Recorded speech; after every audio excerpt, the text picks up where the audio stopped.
सत्य की परिभाषा बोलिए। जो वस्तु जैसी हो उसको वैसा ही जानना,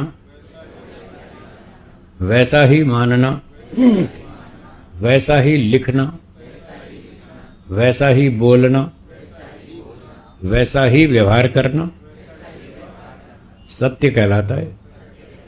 ये है सत्य। अब ईश्वर, आत्मा, प्रकृति, तीन वस्तुएं हैं। तो ये तीन वस्तुएं जैसी हैं वैसी जानो, वैसी मानो, वैसी लिखो, वैसी बोलो, वैसा आचरण करो, ये सत्य है। अब वस्तु कुछ और है, हम जानते मानते कुछ और हैं, आचरण कुछ और करते हैं, ये झूठ है, ये असत्य है। महर्षि पतंजलि कह रहे हैं असत्य को छोड़ना पड़ेगा, आपको सत्य का पालन करना पड़ेगा, तो आपका ज्ञान बढ़ेगा, आपकी विद्या बढ़ेगी, अविद्या का नाश होगा। अगर झूठ को मानते बैठे रहे तो अविद्या का नाश नहीं होगा, आपका मोक्ष नहीं होगा। अब लोग हैं अड़ियल, हठी, नहीं साहब हम तो ऐसा ही मानेंगे। मानते रहो, भले ही मानते रहो, हठ पे बैठे रहो, झूठ पे बैठे रहो, आपकी उन्नति नहीं होगी, आपको सत्य समझ में नहीं आएगा, आपकी अविद्या का नाश नहीं होगा, आपका मोक्ष नहीं होगा। बैठे रहो। मानने में हर व्यक्ति स्वतंत्र है, कोई कुछ भी माने। देखो माने बैठे ना, तभी तो ये सारा लड़ाई झगड़ा चल रहा है। भारत में स्कूल में जब मैथमेटिक्स पढ़ाते हैं तो कैसे पढ़ाते हैं?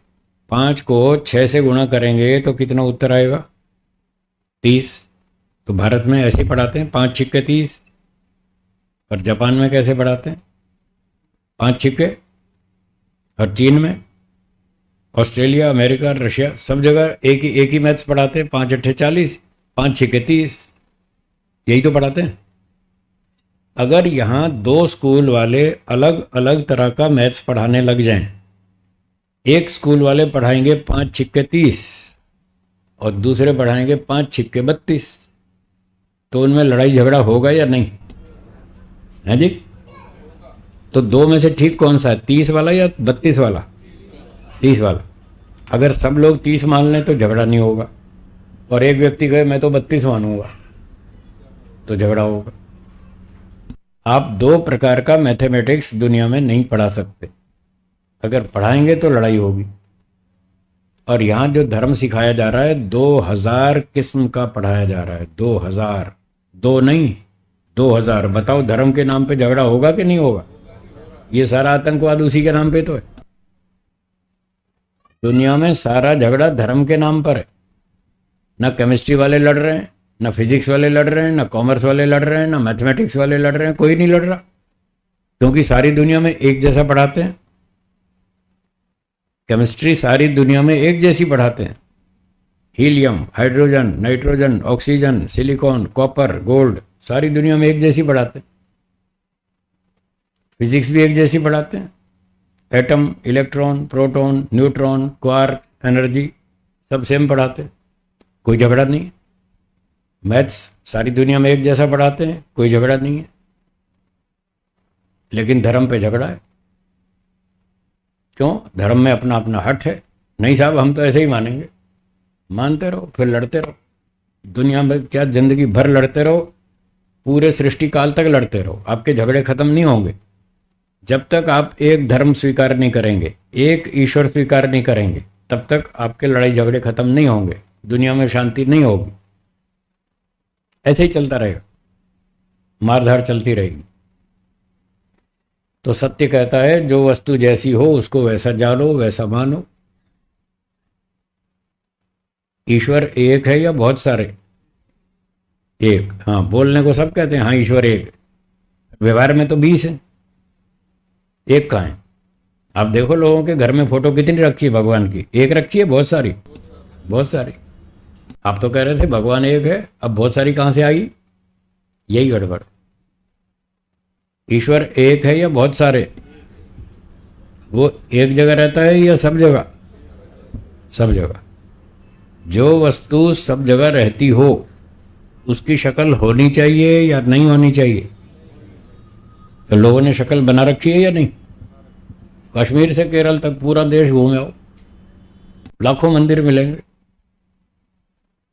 लोग भागे जा रहे हैं। कोई कहीं जा रहा है, कोई कहीं जा रहा है। कहाँ जा रहे हैं? भगवान का दर्शन करने। मथुरा वाले हरिद्वार जा रहे हैं, हरिद्वार वाले मथुरा जा रहे हैं। आप देख लो रेल में, हरिद्वार में रेल भर रहे हैं। हमने पूछा भाई कहाँ जा रहे हैं? बोले मथुरा जा रहे हैं। क्यों जा रहे हैं? भगवान का दर्शन करने। फिर मथुरा में पहुंचे, वहाँ पर भी लोग रेल में घुस रहे। उनसे पूछा आप कहाँ जा रहे हैं? बोले हम हरिद्वार जा रहे हैं। ये क्यों जा रहे हैं? भगवान का दर्शन करने। मथुरा वालों को मथुरा में नहीं मिला, हरिद्वार वालों को हरिद्वार में नहीं मिला, वो उधर भाग रहे हैं, वो उधर भाग रहे हैं। सारी दुनिया में यही भागम भाग लगी है। पता है नहीं किसी को कहाँ जाना है, और बोलने को कहानी बनाते हैं। हाँ भगवान तो सब जगह रहता है। जब सब जगह रहता है तो क्या आपके घर में नहीं रहता है? फिर क्यों भाग रहे हो? कोई उज्जैन जा रहा है, कोई नासिक जा रहा है, कोई कहीं जा रहा है, क्यों भाग रहे हो? कहीं भागने की जरूरत नहीं। भगवान हमारे अंदर है, सबके अंदर है। आंख बंद करो और भगवान का ध्यान करो। समय हो गया, हो गया ना? चलिए 2-3 मिनट हैं प्रवचन के, इस विषय को पूरा कर दूं। तो जैसा ईश्वर है उसको वैसा जाने, वैसा माने, सत्य को स्वीकार करें। आप हट करेंगे आपको नुकसान है, हमारा कोई नुकसान नहीं। टीचर ने पढ़ा दिया 5 अट्ठे 40। अब विद्यार्थी पढ़े ना पढ़े उसकी मर्जी। नहीं पढ़ेगा तो उसको नुकसान है, पढ़ेगा तो उसको फायदा है। तो ईश्वर एक है, सर्वव्यापक है, निराकार है, सर्वशक्तिमान है, सृष्टिकर्ता है, न्यायकारी है, बिल्कुल छोड़ेगा नहीं। अच्छे काम करेंगे इनाम देगा, बुरे काम करेंगे दंड देगा, पशु पक्षी कीड़ा मकोड़ा बना देगा। उसके पास बहुत बड़ी सारी लंबी चौड़ी वैरायटी है। देखनी हो तो डिस्कवरी चैनल पे देखिए, बहुत सारी वैरायटी है। कि ज़्यादा पाप करोगे तो फिर ऐसी ऐसी योनियों में डाल दूंगा, फिर वहाँ अपना दंड भोगते रहना। तो इस प्रकार का ईश्वर है। ऐसा है तो उसको वैसा ही माने। आत्मा ईश्वर से अलग वस्तु है। दुनिया में करोड़ों व्यक्ति इस भ्रांति में, आत्मा सो परमात्मा, ईश्वर जीव अंश अविनाशी है। जीव जो है वो ईश्वर का अंश है, ऐसा मानते हैं। ये सब झूठ है। जीव ईश्वर का अंश बिल्कुल नहीं है। क्या तरबूज केले का अंश है या केला तरबूज का अंश है? क्यों? दोनों के गुण अलग अलग है। केले के गुण अलग हैं, तरबूज के गुण अलग हैं, उनका कलर अलग है, साइज अलग है, डिज़ाइन अलग है, शेप अलग है, सब कुछ अलग है, स्वाद अलग है, प्रभाव भी अलग है। तो दो अलग अलग फल हुए। ऐसे ईश्वर और जीव दोनों के गुण अलग अलग हैं। तो कौन किसका अंश हुआ? कोई भी नहीं हुआ। तरबूज का अंश तरबूज होता है, केला नहीं। केले का अंश केला होता है, तरबूज नहीं। ईश्वर का अंश क्या होना चाहिए? हाँ जी, क्या आप और हम सब ईश्वर हैं? नहीं है ना? तो फिर हम ईश्वर का अंश कहाँ हुए? ना तो हमारा नाम वैसा है ईश्वर, ना हमारे गुण वैसे हैं जैसे ईश्वर के गुण हैं। ईश्वर के गुण और हमारे गुणों में अंतर है। मोटा मोटा अंतर कह के समाप्त कर रहा हूं। चलिए आप भी मेरे साथ बोलिए, क्या ईश्वर कभी दुखी होता है जी? नहीं होता। और आत्मा तो दुखी होता है या नहीं होता? होता है, रोज ही दुखी रहता है। आत्मा रोज दुखी रहता है और ईश्वर कभी दुखी नहीं होता। क्या ईश्वर घोटाले करता है और आत्मा रोज करता है? ईश्वर झूठ बोलता है, आत्मा बोलता है। ईश्वर चोरी करता है, आत्मा चोरी करता है। आत्मा अच्छे काम भी करता है, बुरे भी करता है, दोनों तरह के। आत्मा अच्छे काम भी करता है, बुरे काम भी करता है। ईश्वर केवल अच्छे ही करता है, बुरे काम कभी नहीं करता। इसलिए वो कभी दुखी नहीं होता है। ईश्वर शरीर धारण करता है क्या? और आत्मा तो किए बैठा है। ये देखो आप और हम सारे ही तो शरीर धारण किए बैठे हैं। तो आत्मा शरीर धारण करता है, ईश्वर शरीर धारण नहीं करता। आत्मा अल्प शक्तिमान है, ईश्वर सर्वशक्तिमान है। आत्मा इतना छोटा है, ईश्वर व्यापक है। बहुत सारा अंतर है। तो ना आत्मा ईश्वर का अंश है, ना ईश्वर आत्मा का अंश है। दोनों अलग अलग चीज़ें। ये मानना सत्य है और इससे उल्टा मानना असत्य है।